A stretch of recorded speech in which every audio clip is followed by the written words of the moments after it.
been a while, I know. And if you happen to hear the loud boom boom of the room in the background, well, for some reason, Indra, or Jupiter, or Zeus, whomever, decided they just wanted to crash too, so have at it, or what have you. But anyway, let's see. I'm gonna try and brighten myself up a little bit. Please don't blind me. There you go. Okay.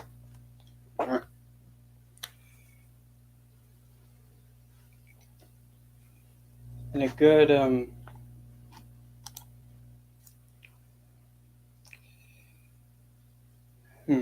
well, regarding like the updates and things that are kind of like changing around a little bit. I got to 1,000 on TikTok, and a part of me is kind of wanting to go live on it, and then a part of me does not want to go live on it because already I can just see what on earth is gonna come right towards me. A lot of those I command thee to come out of him now in the name of yeah. Uh, you know, I still have yet to have one of them show me their BS degree, giving them the qualifications and backing up that they can do exorcisms. Until then, sorry, you're not qualified to do exorcisms. Exorcisms, cupcake. Sorry, you don't have the qualifications for it. You haven't gone to school for it. So don't try and do something you're not qualified to do.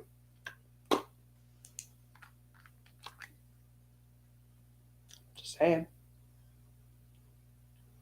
But I mean, that I kind of am already predicting, like I say, if somebody, like if I have it'd be like an open join live and have like multiple people coming on. It's gonna be really, really hard for me. Really hard for me not to just tell somebody to stick it and stop hissy fitting because there's a lot of people on some of those lives that have made me literally wish I could have joined and speak and just say, intentionally saying stupid stuff is saying things that are just like, why? That's sometimes it's best not to share those because not only are you destroying the world, well, something's not really connected there, but also I'm not going to go any further because it can get a little bit mean, but a little bit. So there's that. As for the Seduction of Shadows Oracle, I finally got a response from the same place that actually printed the deck. They denied it because the packaging box, even though it's going to be a tuck box, they said, well, we denied it because the artwork was not perfectly centered on it. But yet I have the same box already uploaded and approved. The same way. God forbid it's not straight. Well, I mean, I'm not either, so what's the problem? Oh boy, no, Lord, we can't approve something that's not perfectly straight with a perfect on point, line. Oh, God forbid. So pretty much I had to resubmit it again with just a plain bag. But once that gets approved, hopefully, I'm just going to go in and change it to the box. Then it'll be ready. I know it's been like 14 days to get a response. And now I really hope I'm going to wait another 14 days just to get this deck out. But if it takes too long, well then fine. I'll just figure out another way to actually get this deck out there for those who want it. And not have to, have time be wasted for somebody to go, we'll give you a response in 15 days. And all they have to do is just do this. But that's too simple. Hello, Kayla. Let's see what else is new. On the link tree, on my link tree, hopefully it's down below in the description box or whatever. I do now have my services plopped on there. So if you want to have any of those done, just go down below. There's a one-on-one. There's a tarot spread, and I believe there's also, I'm trying to remember off the top of my head. There's the one-on-one with me for a whole hour. You can ask me or kind of like guide you on how to do a certain type of magical practice. But please keep in mind, I don't know everything. Never will. So there are some things I know, there's some things I don't know. If you happen to pay for the service and if I don't know anything about the kind of practice you're asking me, I will inform you and I will return the money back to you because, hey, if I don't know, I just don't know. And there's another one regarding like an astrology placement read, and actually how to use it to your advantage, and also to use specific remedial measures specifically tailored for you. In other words,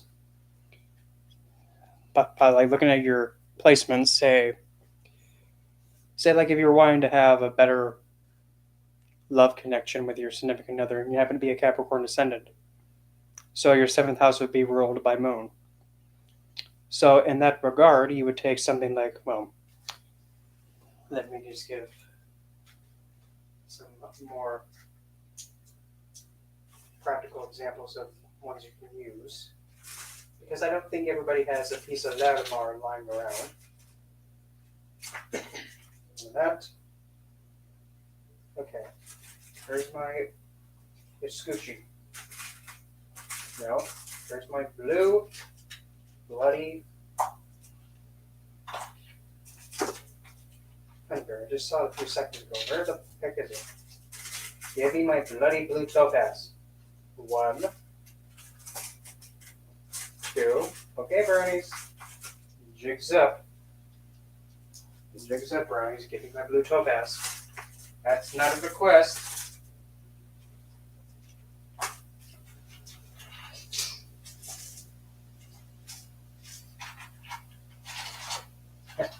So, yeah, cutesy. So, as I was saying, say if you were Capricorn ascendant or Lugna, trying to prove your relationships, what you would do, one of the tailored remedies would be to use a moon-related stone to actually help combat that. So some stone ideas can be blue topaz, which actually feels like hardened water, angelite, regular quartz or snow quartz, ow, or Larimar, or even the blue calcite. And pretty much what you'll do from there is you would take the stone and you would go back and forth like so. I would have to say about a total of either 4 times, because that's the number for Cancer, or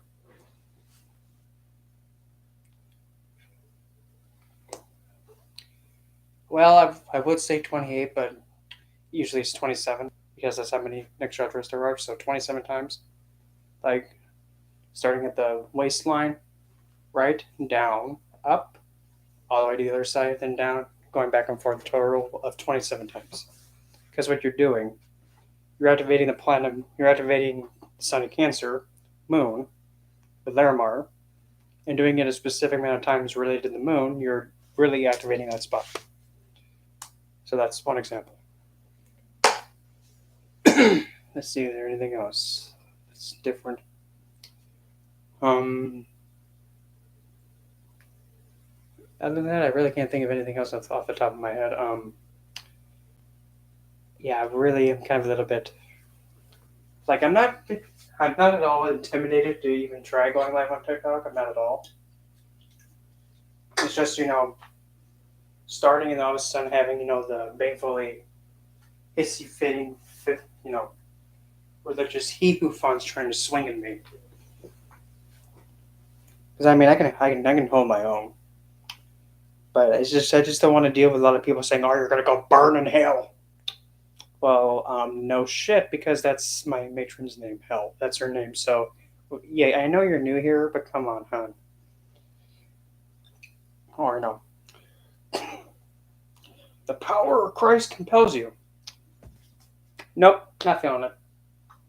Mm-mm. But we want you to be saved. I am safe. Well, I was until you showed up. Oop! Yeah, I can be kind of a little bit nasty about it. Usually with people like that, I really don't care anyway. But anyway, so the next thing on the dean's list of things to converse about. Yeah, I'm also gonna kind of dress this thing. I got down like at the store, a candle cup. It did have a laminated sticker like thing around the glass, with I think it was Our Lady of Guadalupe. And remember, I'm saying Our Lady because that's her title. But anyway, and I've never seen a candle like this before, so hold my candle glass while I figure out how the heck I'm going to dress this thing. Probably might be the same individual, but anyway.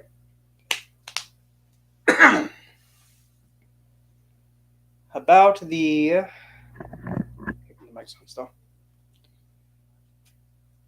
About the kind of a little bit like what in the world is going on here in lovely TikTok land, or even maybe sometimes here on YouTube too, but I kind of doubt it. But in the lovely world of Hickok, there is this big ankle biting trend of having people going all over the place saying, "You can't do that, that's closed." And kind of like being the occult, witchcraft, religious, not really religious, but spiritual police. So like, well, this is closed. Cupcake, do you even know what you're speaking about when you're calling something closed? Or even like what a closed practice is.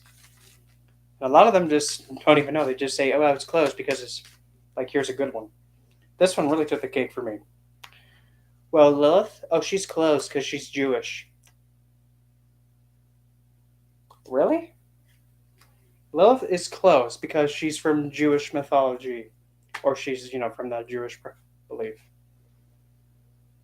No, Lilith is not closed because of that. In fact, you try to close her, you're going to shoot yourself in the foot. Because what you're doing is that you're pretty much trying to force her to be acting in a certain way. You're trying to force people who may already have a close association with her, you're trying to sway or swindle them away from her. And you don't do that with Lilith. Oh, I'm closed, huh? Who are you, kid? Oh, really? You really think I'm going to listen to somebody that says that, oh, I'm off limits? Yeah, no, love. I'm not off limits. Well, I'm off limits to you because clearly you don't know how to use that pink thing in your head. But seriously, that's some of the things that I see on TikTok. And in all actuality, do closed practices do exist? Obviously, of course, yes. And to properly define a closed practice, you have to keep this in mind. A closed practice is actually a spiritual practice, sometimes even seen as like a religious practice, that requires initiation to be done to a certain level or to even be started. You back there, go away. It's not that night tonight. But anyway. So, what is a closed practice? Well, I'll keep it simple. Number 1, voodoo. It's closed. How is it closed? You have to be initiated into it by I don't know how to exactly say the title, by Brahira. I think that's the title, but it's somebody who is like really at a high standing with voodoo. And the thing is, if you get initiated into voodoo, you cannot do anything else because that's how the tradition and practice is done, and how it was handed down. And when something's handed down like that, you keep it the same. You don't mess with it. You do not do anything to alter it. Can you read about voodoo? You most certainly can. But when you have somebody saying, well, you can't read a book about voodoo because it's closed.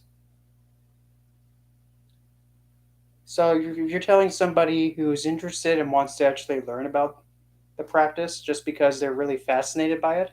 They don't want to practice it, but they just want to learn more about it. Don't you kind of think, that's keeping the tradition alive and bringing awareness and actually helping people better understand it so they can appreciate it more? That's not being disrespectful to learn about a cultural religious practice or spiritual practice. In fact, that's actually really, oh, I don't know, what's this word I'm looking for?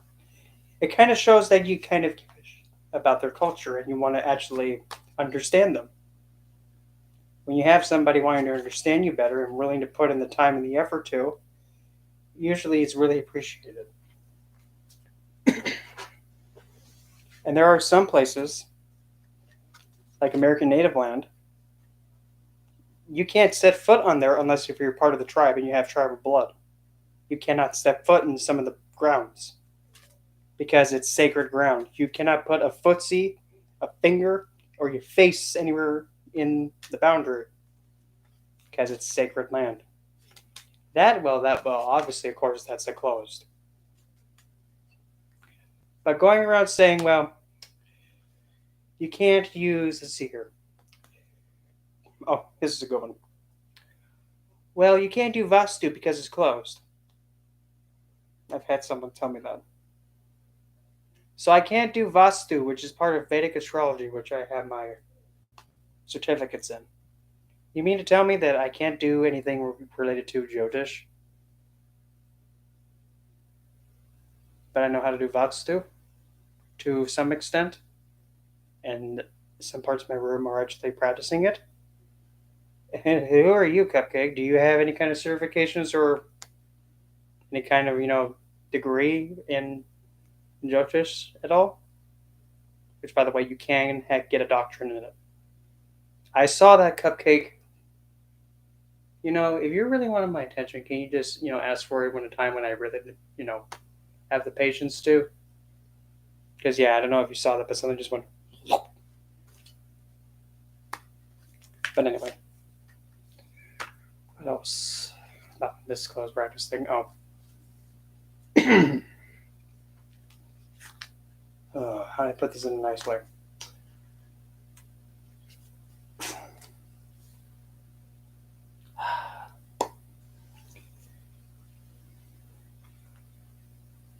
If you're saying that something is like a closed practice, you should be able to also explain why it's closed.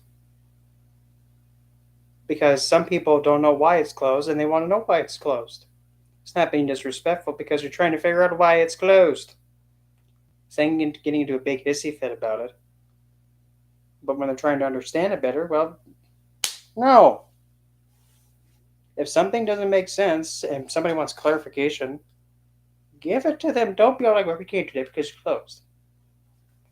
But ultimately, if you really want to keep it to the most simplistic thing about when you practice anything occult related or magic at all, as even though some people might look at me weird when I say this, and care I have none, as the brilliant mind of Aleister Crowley said, doeth what thy will. Meaning, you can do whatever you deem fit. But then I tag a little bit more onto it. Doeth what thy will, and do as you deem fit. But no matter what happens afterwards, after you do, whatever happens, your fault. Because you did whatever you did regarding the practice. Any kind of practice doesn't matter. Simple, like something like that, meditation or anything occult related. If you if it's your will to do this, have this happen, but it instead has the reverse effect and you get hit in the face by a flying fish, yep, your fault. Well, if you chose to go towards the occult said, here, have a fish to the face. That's how the occult is. You never know what's going to happen. It's like a box of chocolate that, 1 minute it has, really great chocolate. The next it becomes a mimic, like in fantasy games, like with the treasure chest. You go to open it, then it grows teeth, hands, and it just grabs and, pulls you in and chomps you up. You never know what's going to happen with it. That's just how the occult is. But either way, if you chose to go and use it, your fault. So with the whole thing again, if we're going to be keeping it to the most simplistic level, like to the most ground zero level, you can do whatever the heck you want, but whatever happens, you're at fault. But when you're wanting to do something that is part of a culture's history and tradition, and you're going to do it anyway without being initiated or actually doing it properly and respecting the culture, you might be putting yourself into dangerous territory. But again, you're free to do as you deem fit, but whatever happens, you can only blame yourself. And also how somebody practices one way, and if it works for them and they're happy about it, good. But if somebody's practicing doing their own thing, minding their business, you come and say, well, you can't use that plant because it's closed. Nature's nature. If you're hissy fitting about a plant being used that's not, endangered, woe is Adam. God forbid. God forbid I use lavender. God forbid I get woozy-wooed by it. Because really, nobody's the police of somebody else's spiritual practice. Because it's not yours, it's theirs. If it's not yours, don't worry about it. Don't hissy fit about it. But the minute you weaponize it, that's when it gets a little bit oopsie-doopsie. Don't weaponize your spiritual practice. And definitely don't be telling people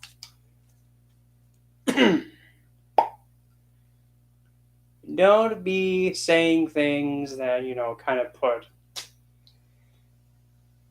just some other people's practices and faiths in a light that is stereotypically seen as fiendish and just unnecessary. Because, I'm going to be point blank obvious here. There are some things on TikTok too that I've seen.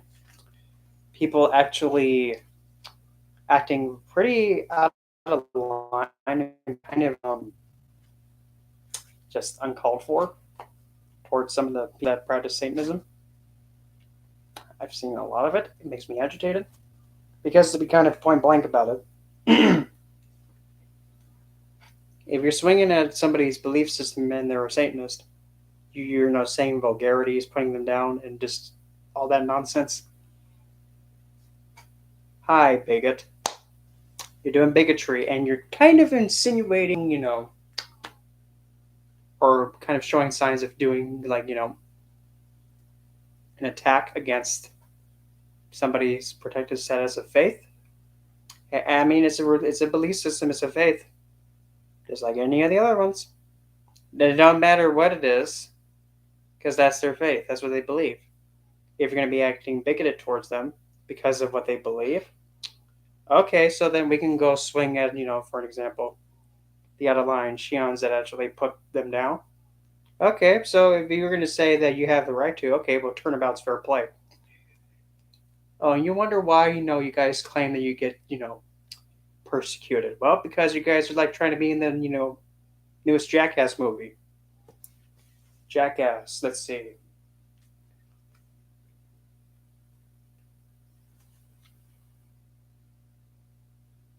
I can't even think of a title, but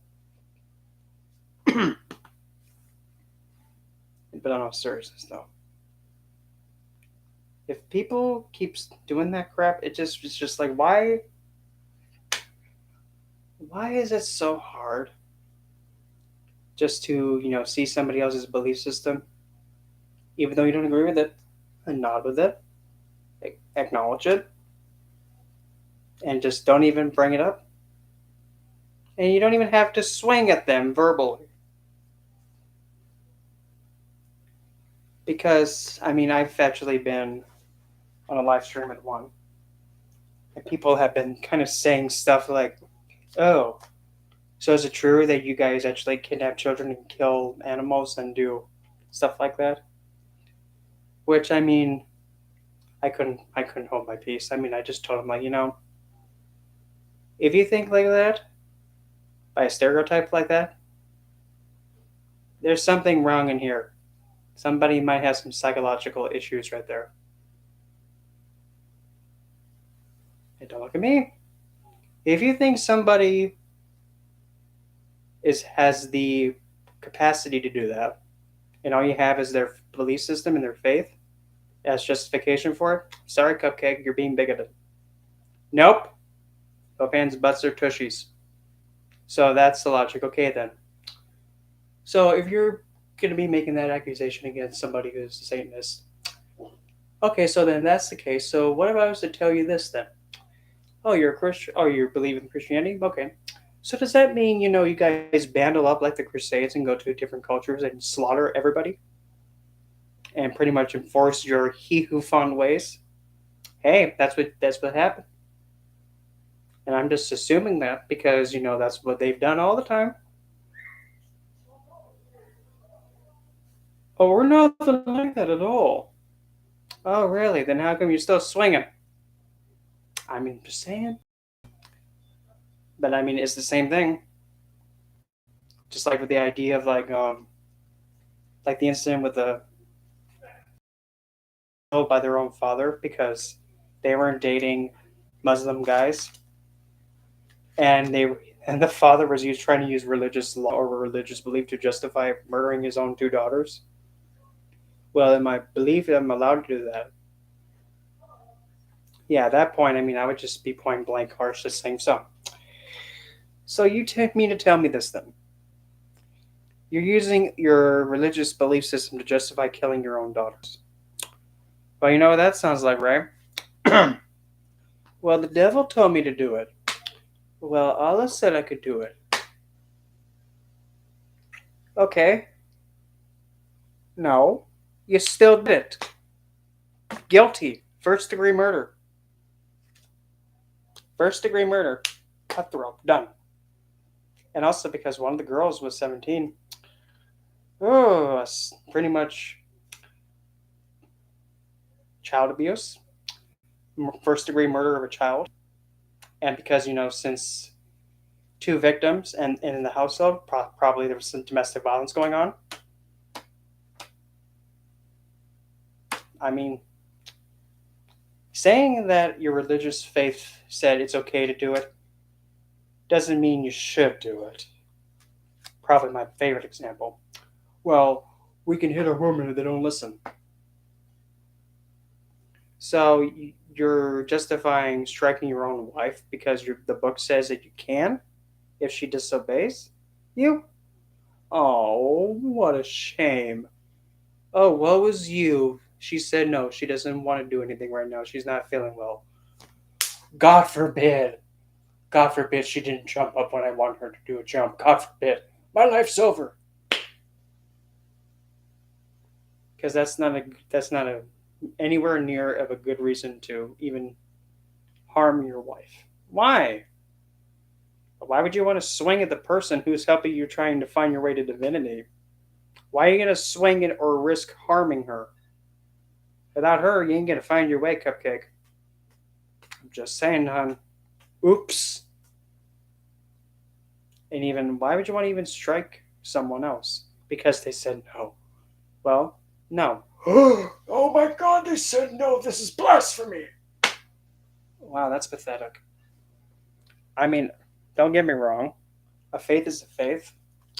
But in order for me to really respect a faith, I mean, I'll acknowledge it because it does exist. But for me to respect it, I can't respect anything that actually mistreats women and sees them as property and has to come up with just sick BS to justify harming them. When really that should not even happen. Because it's just like really. And yes, that was an intended spit. Because that's how I feel about it. If you can strike a woman because she said no, or even here's the best one. Oh, she tempted me to grope her, so it's her fault. So then tell me this then. Or in the way she was dressed too, also made me do it. So let's put it through the scenario. You have a woman just reading a book on the subway, nicely dressed, not even showing any kind of suggestive themes going on.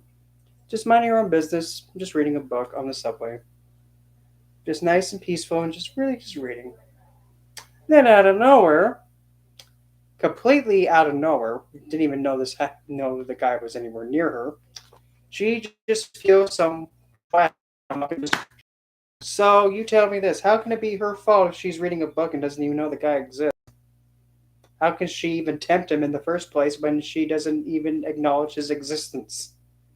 How can you woozy woo something if you don't even know it's there?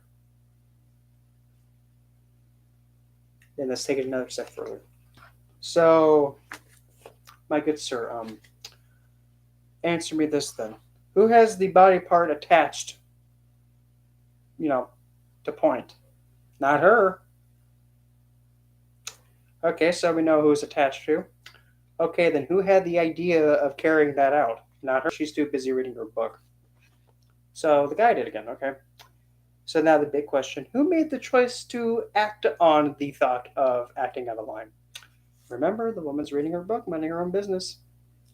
So then the man takes the action to violate her and then blames her for making him be tempted. But again, she doesn't even know he exists. So, with that, all this logical reasoning, you're blaming the woman for tempting you, yet you're the one who made the choice to act on it? Wow. That's literally got to be one of the most dumbest things I've ever heard, or even, the world has ever, heard. Because if you're going to try and blame someone for something, you're going to have to be able to show that, hey, they really did something to make me do this. But if they don't even know you exist, how can they make you do something? They don't even know you're there. A logical reasoning just completely crippled it.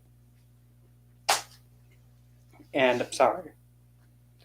A religious book is not good enough as evidence to support harming or, striking your wife because she doesn't want to do something.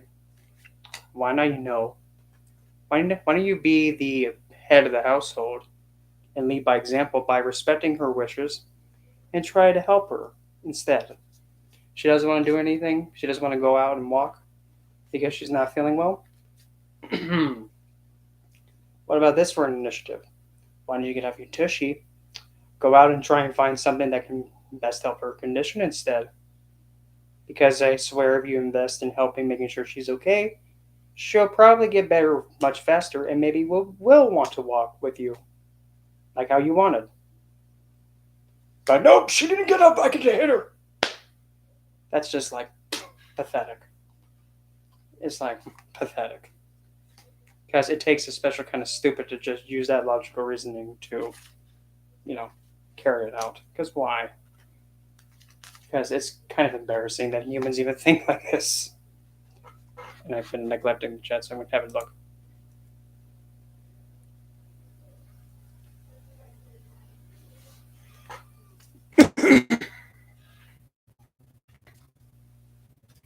Yeah, thing just to know about it. Like if you're learning how a tradition is, and you're learning about the ritual, you can do that. You can learn how a ritual is done, the symbolism behind it, and what it's intended to do, and how it's been handed down by generation to generation. You can learn about it and understand it to appreciate it, but you cannot get your tushy up and mimic it and do the exact same way. That part you can't do unless if you're initiated. Because if you do it while not initiated, you might be getting a little bit sneaky and not have anybody else expose you, or it doesn't get found out. But on the spiritual side, that's a big whoops, because the spirit's more than likely connected to that practice might look at you and think, who the fuck are you, kid? Why are you doing this? We don't know you, and you're going to have to learn a harsh lesson on what happens when you don't have any kind of mindfulness towards a different culture's practice. I mean, sometimes that can happen. But yeah. And even that's another thing too. If somebody is going to be telling me, because I've also heard this too. Oh boy. Well, you can't be. Let's see here. What was it? It was another thing like about Lilith, where you can't be saying that Lilith's like this, or like, no, Lilith would never do something like that, or probably my most personal favorite. Well, pretty much all that Lilith was like a fallen angel who had her wings changed by Lucifer, and is pretty much the one that is.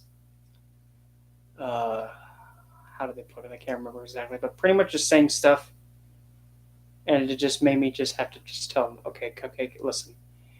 If you're trying to say how Lilith is going to act, or try to push how she acts in a specific way, congratulations, you just outed yourself. You don't work with her.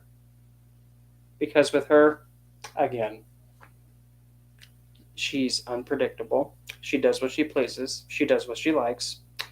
And trying to say how she's going to be exactly every time, good luck with that.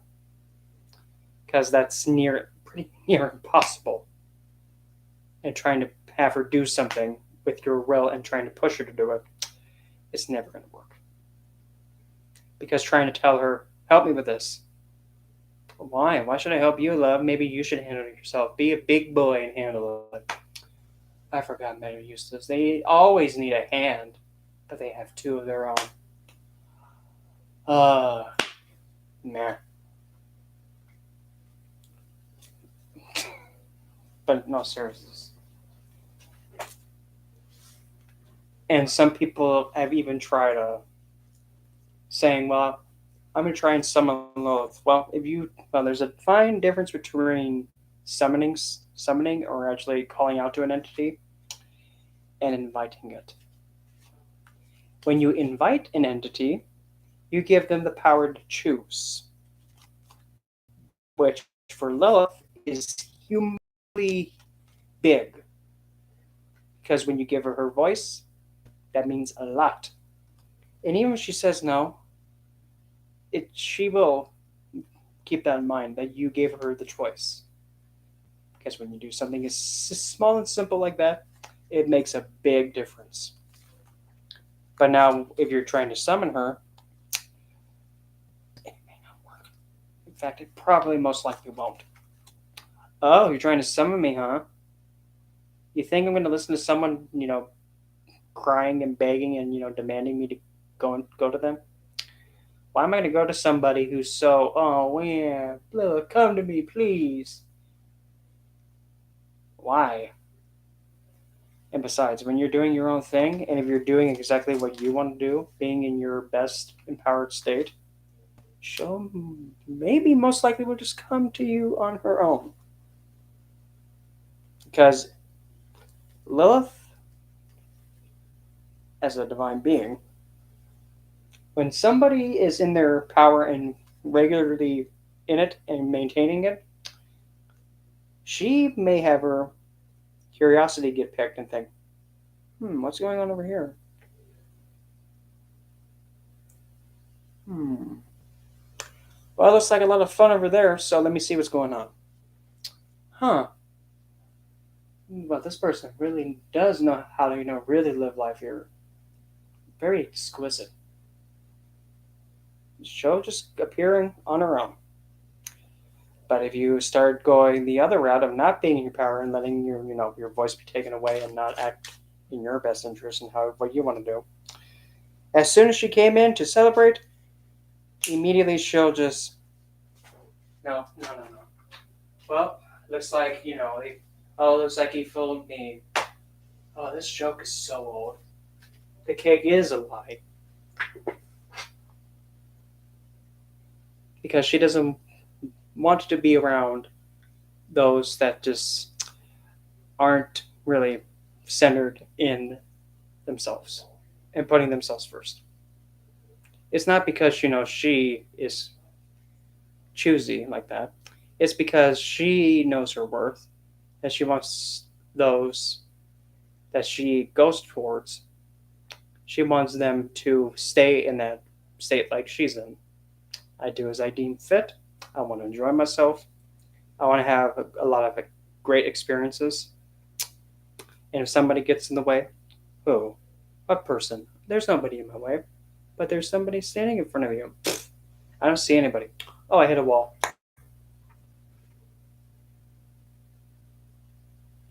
There's something you want, you see it? Oh, I see that. That's fine. I'm going to get it.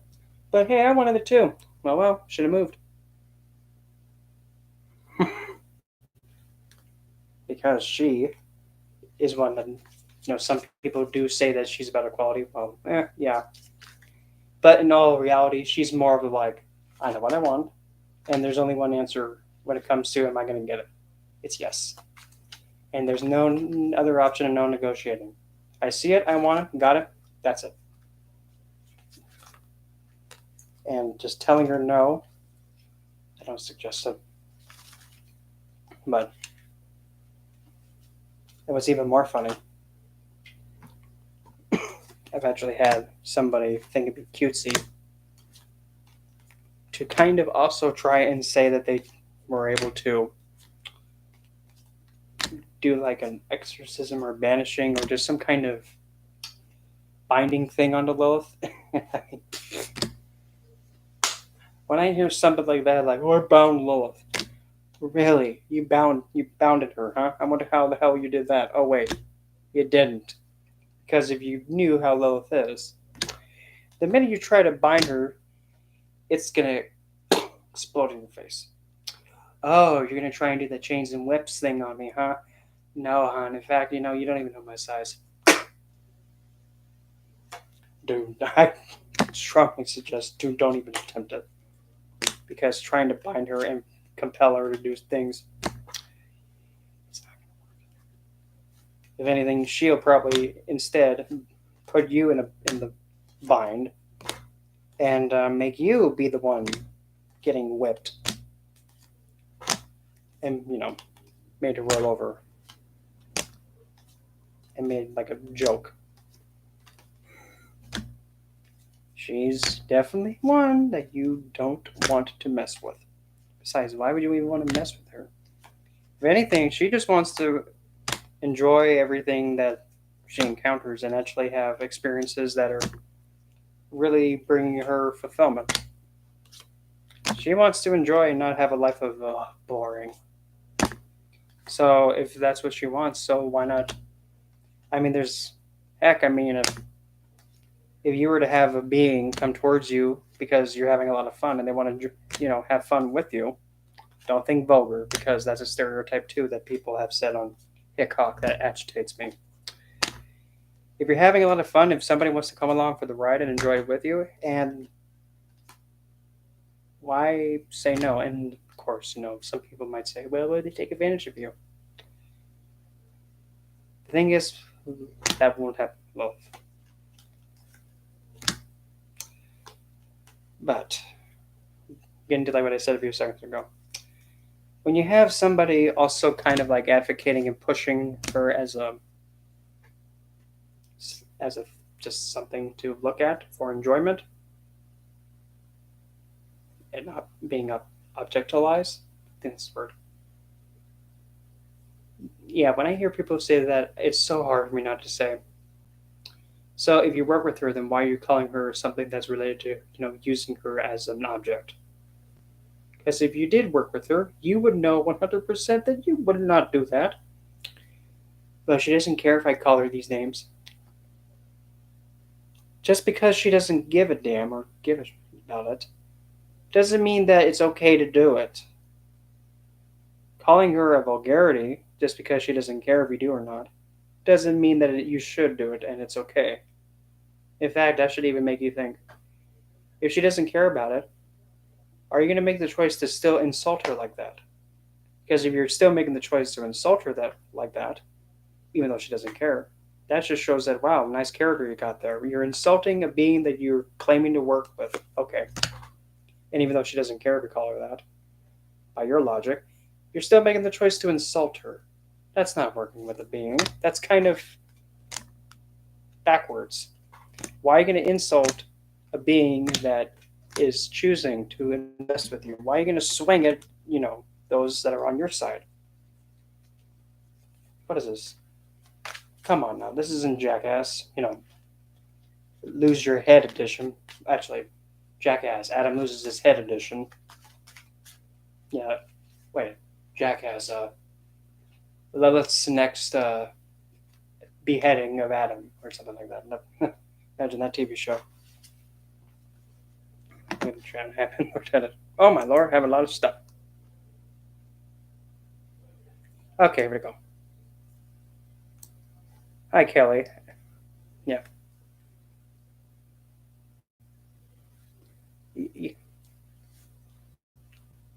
Actually, I'm Kayla. The messages. Yeah. Don't, don't, don't. Yeah, don't. I will.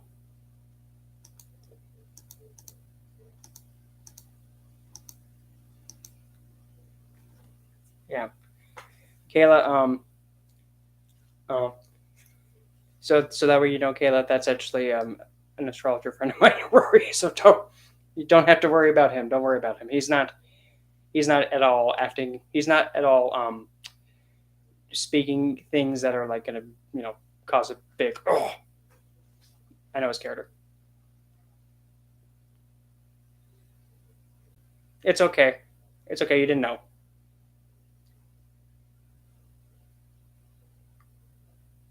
It's okay. You didn't know, but it's okay. And I know. Well, Rory is how to explain it. He is much more in tune than I am in some regards, to best put it. So for me, I kind of can't. Got it. Well, again, the viewpoint and perspective Rory is coming from, it's much higher than any person can really comprehend on a like a general understanding, if that makes sense. Because he is much more higher aware, to best put it. Like well, after when his 300 seconds are done, I'll let him explain it better because yeah, he'll explain it better than I can. But now, okay, so Kelly, let's see here. I've been working with Lilith. Pretty much, I first encountered her back in the endish of 2019. Yeah.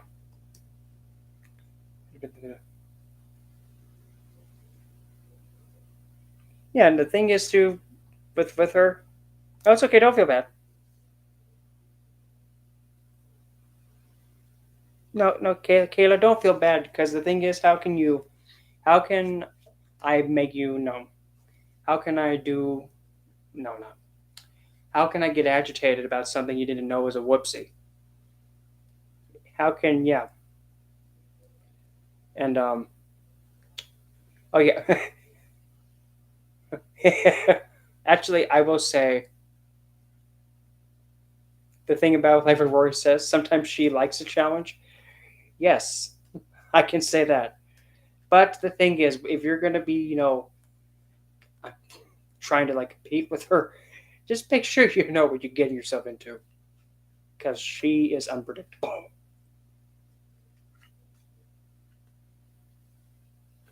And yes, And the thing is too,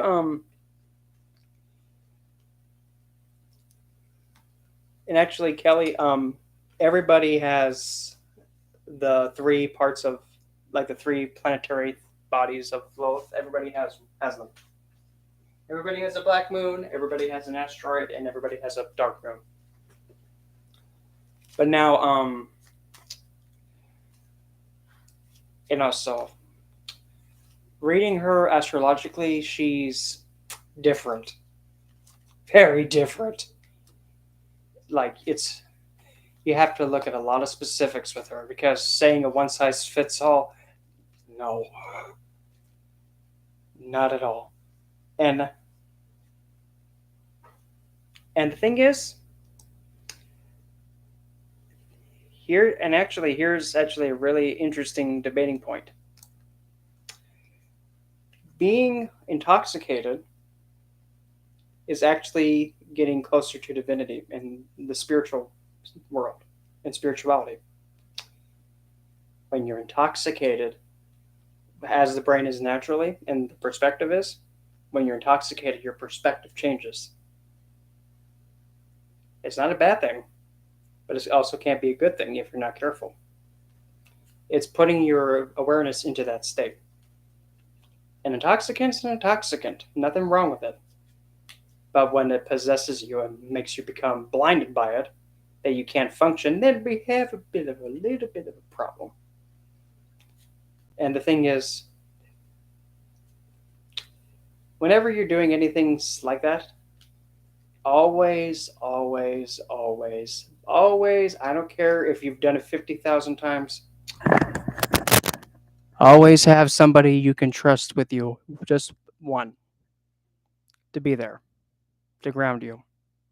By simply just, holding on to you while you're in that state to keep you grounded and not lose yourself, if that makes sense.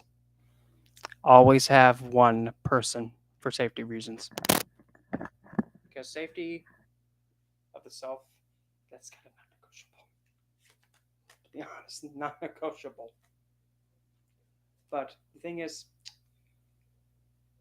also having the understanding that, well, this being that I'm encountering, that, is coming out of my head, metaphorically speaking, why am I going to be afraid of something that I'm thinking that's now in front of me? Because the minute you start becoming like, oh God, what is this thing? It gets worse. The mind and the thoughts come out. Essentially, you become connected, and whatever you're having go on in here comes out in front of you. So, the best put it. If you're coming from a state where you're calm, content, and you have the idea, I want to see a form of Lord Shiva stand in front of me. Just having the thought, you then have a figure that's actually like one of the incarnations, or actually how he's regularly depicted, appear in front of you. And now you're thinking, oh, it's Lord Shiva.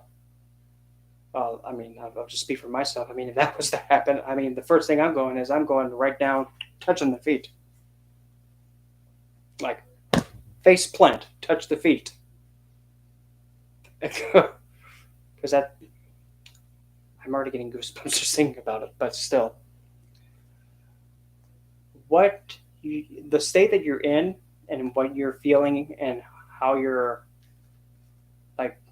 progressing with it, if you're in a state that's very troubled and uncomfortable and very unstable, that could be not so good. That's a risk, and we don't want no biscuits being risked.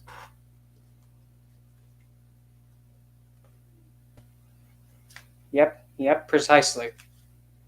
And the thing is, and I know you might agree with me on this one. And that one should also be and that should be done towards anybody.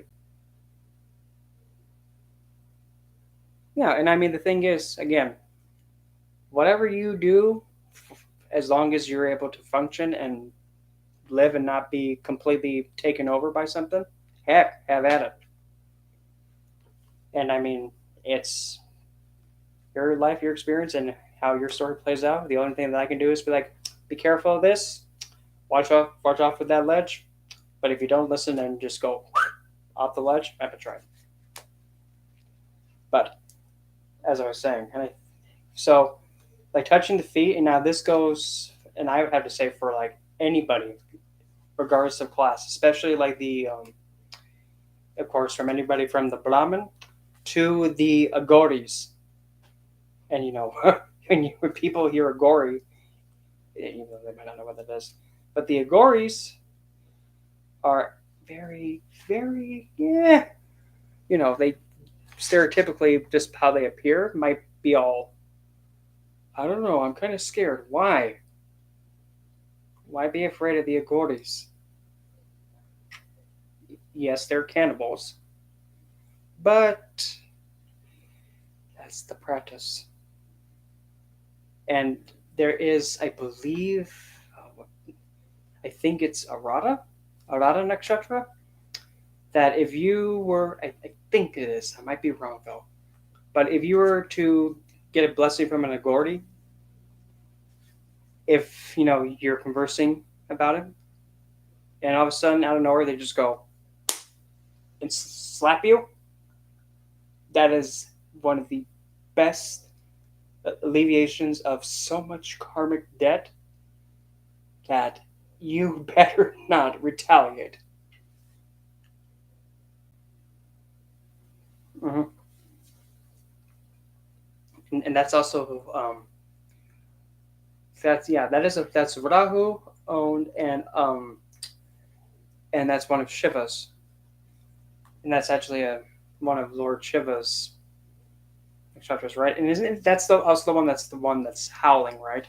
The one that's known to have, what's his name?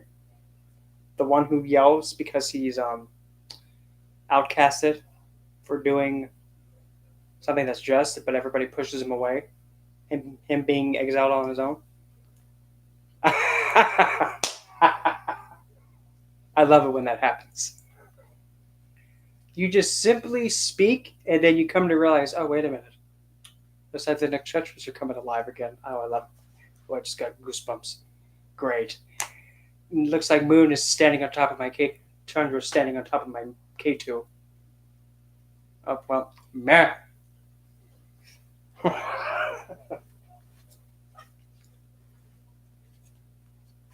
But it is true, like with a gory slap. If you're trying to get a blessing from them, and I believe it is Ardra, that is where one of the remedies is to seek the blessings of an Agori, like truthfully. And if you do get slapped by one of them, instead of like being like, "Why'd you just slap me?" What they do, they slap off a lot of karmic things. They don't have to slap you; they can just completely ignore you and not do a thing. But they made the choice to bless by removing it like that. Don't retaliate in a really pushy, aggressive manner because all that karma will come back. In fact, that's even another moment to even go back down and touch the feet. Right again. Even if you did that as like your greeting. Yeah. And even then, of course, people. I'm not, and I really hope this isn't how it is, but Agoris are usually deemed like a low class system. But I mean, for me, the way I look at it is like, why have a class system? Because they are part of the society. In fact, being of the class that's, kind of really close to Shiva, he practices Vedic astrology. I know that one for definitely. And in fact, I would have to say, maybe more in depth than I am, to be honest.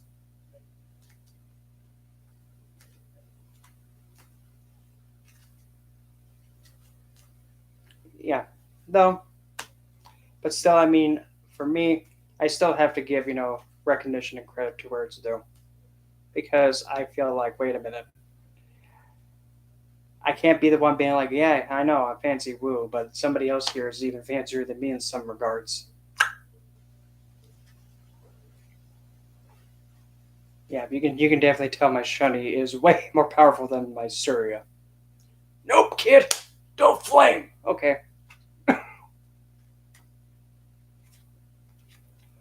Well, the thing is, the best way to clear your karmic debt, go where your shunny's at.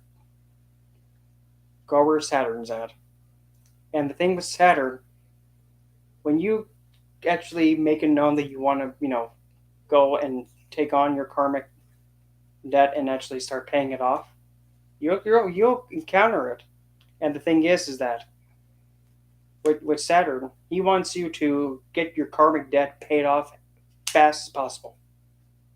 So the sooner you get it all finished as fast as you can, that's when you can actually start rebuilding new karmas for the life ahead.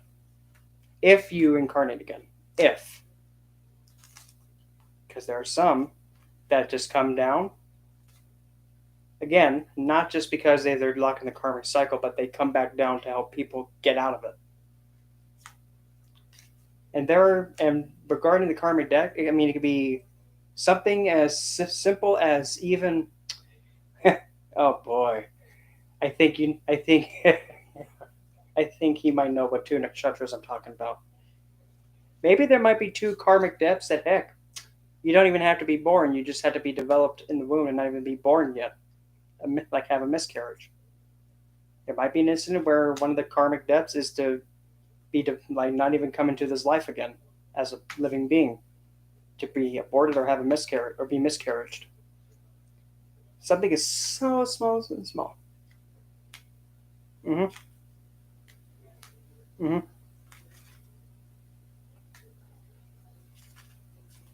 Mm-hmm.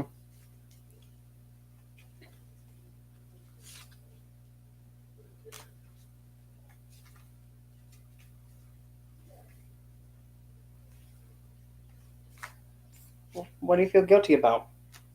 And of course, now this is coming from a perspective. No, ask you have to best ask worry that Caleb, because for me, I don't think I would be able to give a more better answer. And I mean, honestly, if something has me like I have no idea, I'll point you in a direction that may give you a better answer than me. So that's just my nature. I can't help it. And what kind of and guilt over what, Kelly? If you don't mind me asking.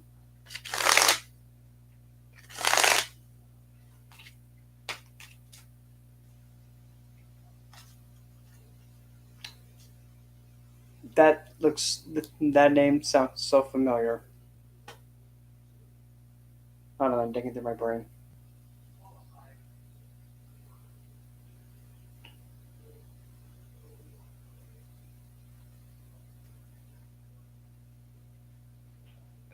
It probably hit me in the head in a little bit, just out of nowhere. Well, okay, look up what Rory just said. The answer will be there. And uh, well, I mean, well, you can well, the joys of having the 10th lunar day, Nithya, as your moon goddess. Yeah, my my trouble. Well, not really trouble. So much information, too much, all over the place. What? Oh man.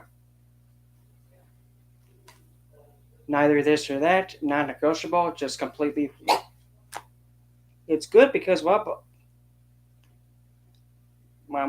having a lot of information connection, but the problem though, can get so blinded by it so easily.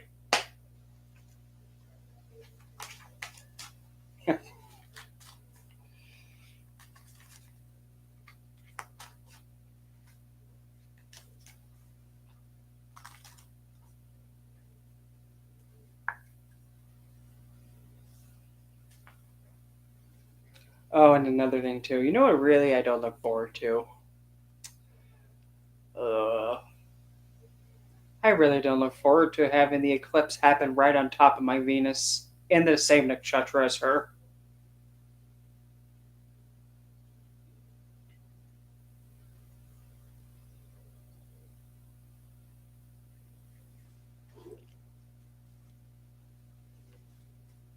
Well, if you made a whoopsie in that connection, well, whoopsies happen.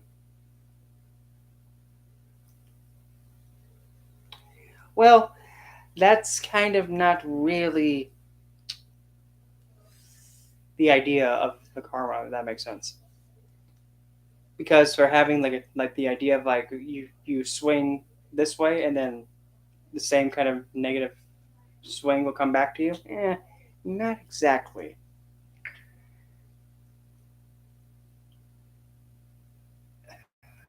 But the thing is, if honest mistake, and of course everybody makes mistakes. The big thing though is that when a whoopsie happens, is the whoopsie is acknowledged by the whoopsier and is aware of it and understands why it's a whoopsie and to try to not have it happen again and really try not to. But when someone makes a whoopsie and they keep making the whoopsie, then it's kind of like, okay, no, but that's different. And honestly,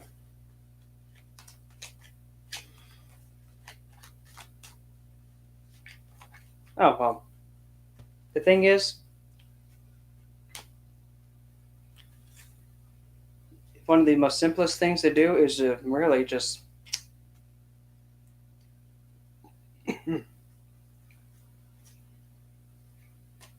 it's easier said than done, but just take your next step, do something different. Because if you've endured a lot, then if you don't want to endure with it anymore, then just move onward because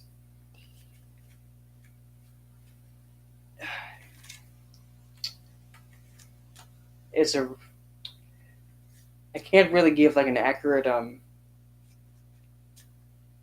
like suggested course of action because well I don't have anything to really go off of, but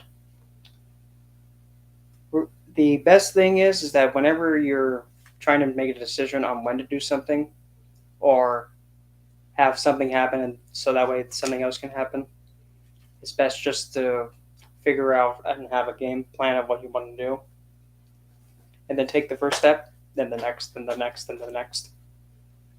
Because at least when using Jyotish, the way that I like to compare it is like you're playing a board. It's pretty much you're playing a game of like chess, somewhat, with existence. Meaning that okay, you can have a figure here. Get this. Say for an example, you have yourself. Okay, you have you with this thing, and let's just say you want to go like improve your like career and work, like your service to society. Okay, you try and take a step towards that, but you have say for an example you have let's just say Scorpio with kind of not really the let's just say let's put Rahu and Sun in there. But every time now when you go towards it that way, the universe responds by having something tragic happen, as an example. Oh, good. Because if you learn not to do it, then you learn part of the good lesson. And the thing is,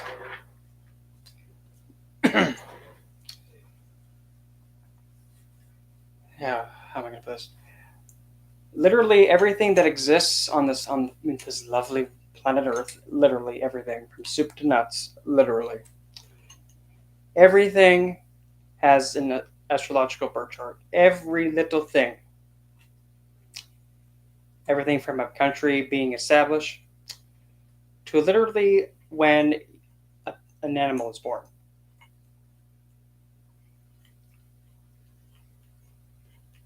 I am who I am. That's pretty much all I can say.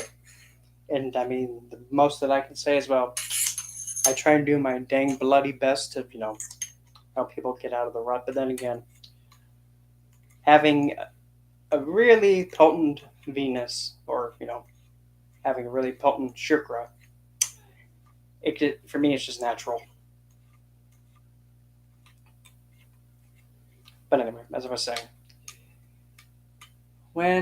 everything that exists literally has a birth chart. Even like when you establish a building, um, built by, like, have a home built, even have a connection be established, and even for if you want to be extra fancy, you can take the midpoint charts of the two people's birth charts, make a composite chart, and then you can make divisional charts out of that to actually show the luck of the connection between you and another individual. Heck, if you want to be extra fancy, you can take the composite chart of the couple, and then you actually synastry it with each individual person to see how they respond to the connection on a personal level. How does this person feel about the connection, and how does this person feel about the connection? And then you want to take it into a much higher state, the D9, what you become. How is this person, what they're going to become? Is it going to be supportive or in opposition to this connection? You can see how big it can get. That's one of the things I love about Jyotish, is that there are so many things you can do with it, so many techniques, spoken and unspoken, that it's literally impossible to know every little thing about it. Because as soon as you think, aha, I'm a master, cupcake, you're not even anywhere near 10 feet in. You're still in the 1 foot in. Because literally it's very difficult to even come close. That's why when some people say they want to be a master at this, good luck. That can't happen. Unless if you're lucky to actually encounter somebody during the Kumbh Mela festival. That. And besides, so that we know, Kumbh Mela is a festival where essentially pretty much all the Sentinel beings and the Deva, they all come together and they interact with the people on Earth in India. They take different forms though, and some people have claimed to have encountered them, like even Yogananda. It's just they may come in with a different face, but the energy is the same. Or heck, they even may have a really similar facial structure. That's why when Kumbh Mela happens, that's also Kumbh is Aquarius, by the way. When that happens, keep your eyes open because you never know. We might be speaking to Yogananda's guru. If you're speaking to Yogananda's guru, you better be ready to. You better be ready to buckle down because I know his name, I just can't pronounce it. Guru Sri Steshwar. Yeah, I can't pronounce his name, but there was a story about how Yogananda did something for his guru, and he was so eager to, get his guru's appraisal. All his guru did was like, "Oh, you did it. Now go clean the toilet." What? You heard me. Go clean the toilet.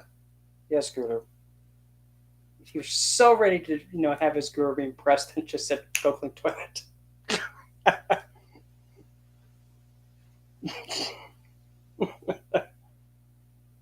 For me, I think it's little things like that kind of make me giggle, but it's funny. But how long have we been live? Let me see. Been live for about almost an hour and 30 minutes. I'm probably going to go and get something to eat. I haven't had my dinner yet, so it was nice seeing everybody again. And hopefully, when I ever decide to go live on TikTok, I won't, take off somebody's head because After when one person did that one thing to College Shrine. Well, oops. Yeah, just oops. Don't do that ever again. Yeah, let's hope that doesn't happen again. But anyway, I'll see y'all guys later.